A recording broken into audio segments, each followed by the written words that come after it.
সুলতান সুলেমানের viral এই কাবাব কি আপনারা ট্রাই করেছেন? দেখতে যত না আকর্ষণীয়, খেতেও তার চাইতে দ্বিগুণ মজা। বাসায় হুটহাট মেহমান চলে আসলে এই দারুণ রেসিপিটা করে দিতে পারেন, সবাই তো মহা খুশি হয়ে যাবে। চিকেনের বুকের পিস নিয়ে নিব, এভাবে টুকরো টুকরো করে কেটে নিব, তারপর আমি ব্লেন্ডারে দিয়ে দিব। এই রেসিপি বানাতে বেশি উপকরণ দরকার হয় না, তো আমি এখানে দিয়ে দিব 2 পিস রসুন আর 3-4টে কাঁচামরিচ, একটু পালি করে দিয়ে দিবেন, লবণ দিয়ে দিব আধা চামচ, তারপরে দিয়ে দিবেন ব্রেড ক্রাম্বস। আপনাদের বাসায় যদি ব্রেড ক্রাম্বস না থাকে তাহলে কিছু টোস্ট বিস্কিট আপনারা ব্লেন্ডার করে নিতে পারেন বা পাউরুটি গরম করে ব্লেন্ড করে নিতে পারবেন।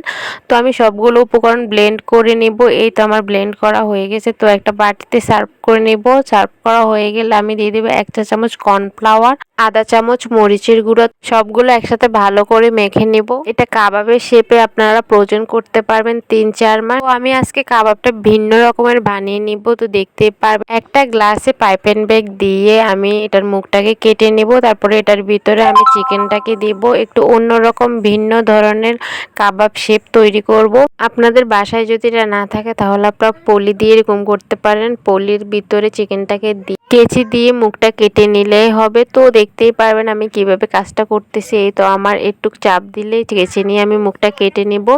তো আপনাদেরকে দেখিয়ে দিলাম অনেক ইজিভাবে একটা কাঠির সাহায্যে আমি কাবাবটা বের করে আনবো। অনেক ইজি, কাজটা দেখলেও কঠিন মনে হলে আপনারা একবার হলো ট্রাই করবেন।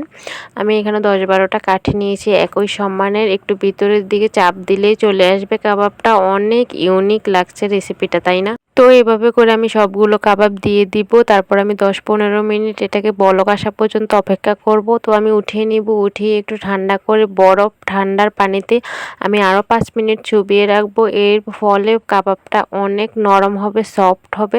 তো এখানে আমি 5 মিনিট রেখে উঠি পানি ঝরিয়ে নিব। পানি ঝরিয়ে নেওয়ার পর আমি কয়েকটা ভেজে দেখাবো। আপনারা চাইলে এইভাবেও প্রয়োজন করতে পারেন, 2 মাস অন্তত ভালো থাকবে। তো আমি 5-6টা কাবাব দিয়ে দিলাম তেলে। এটা একটু হালকা ভাজা ট্রাই করবেন, বেশি ভাজলে এটা শক্ত হয়ে যাবে। এরকম থাকতে উঠিয়ে ফেলতে পারবেন।